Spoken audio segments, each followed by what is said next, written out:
चोट जब दिल पर लगी हो तो उसका कोई मर्म नहीं होता। काम अच्छा हो या बुरा, पर करने वाले को छोटा कभी कोई कर्म नहीं होता। भले फोड़े थे गुजरात में बम सभी एक ही कौम वालों ने, लेकिन याद रखना दोस्तों, आतंकवाद का कभी कोई धर्म नहीं होता और आतंकवाद का कोई धर्म हो भी कैसे सकता है। ऊपर वाले ने तो हम सबको इंसान ही बनाया था, और जब एक बार उसने आपको और मुझे एक जैसा बना दिया तो फिर नीचे आकर यानी ज़मीन पर आकर ये भेदभाव आखिर क्यों। और मोदी राज में तो ये भेदभाव अपने चरम पर है।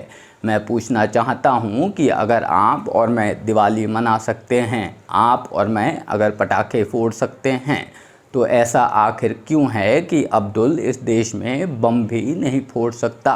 अगर आपके पास इस बात का कोई जवाब है तो जवाब दीजिए ना जी। हैं।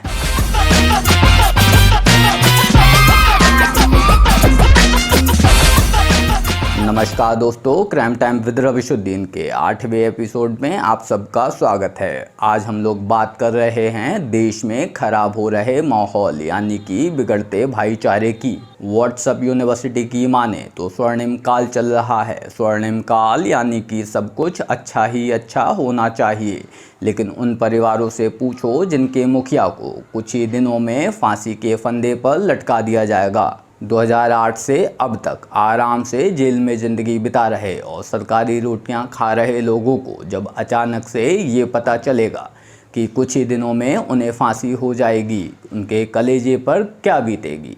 क्या रोटी का एक निवाला भी उनकी हलक से नीचे उतर पाएगा? शायद नहीं। ये बेरहम आदेश देने वालों को एक बार इस बारे में भी सोचना चाहिए। बेशक वो आतंकवादी हो सकते हैं, लेकिन इंसानियत नाम की भी कोई चीज़ होती है ना जी। अरे बस कर, रुलाएगा क्या?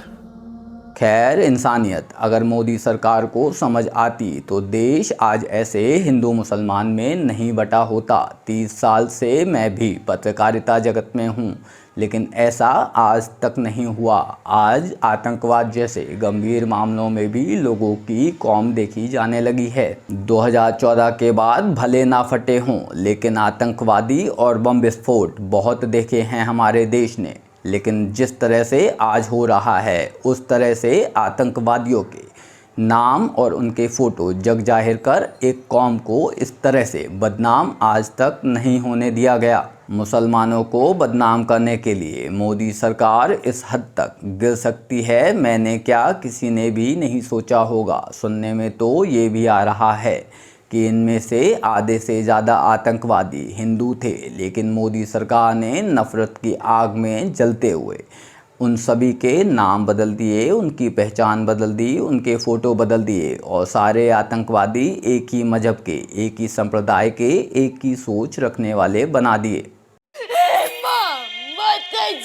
और अगर ये अफवाह झूठ भी है और सारे आतंकियों के नाम वैसे ही हैं जैसा कि सरकार दिखा रही है, तब भी मोदी सरकार को ये ज़रूर सोचना चाहिए था कि 38 लोगों को, जी हाँ 38 लोगों को एक साथ फांसी देना कहाँ का इंसाफ है। अगर ये सभी लोग अलग अलग ऊपर जाते तो सभी को 72 हुरे मिलती, वो भी एकदम पाक साफ। लेकिन मोदी सरकार का गणित इतना कमज़ोर है कि उन्हें ये भी समझ नहीं आ रहा कि एक साथ 38 लोगों के वहाँ जाने से हूरों में अफरा तफरी मच सकती है। 72 छोड़ो, एक एक को 2 हूरे मिलना भी मुश्किल हो जाएगा। लेकिन अगर मोदी सरकार का गणित इतना कमज़ोर नहीं होता तो देश का आज ये हाल नहीं होता। अगर उसकी गिनती इतनी ही अच्छी होती तो आज अर्थव्यवस्था ऐसे गड्ढे में ना जा गिरी होती। खैर, आज मैं बस इतना ही कहना चाहूँगा। अब क्या होगा?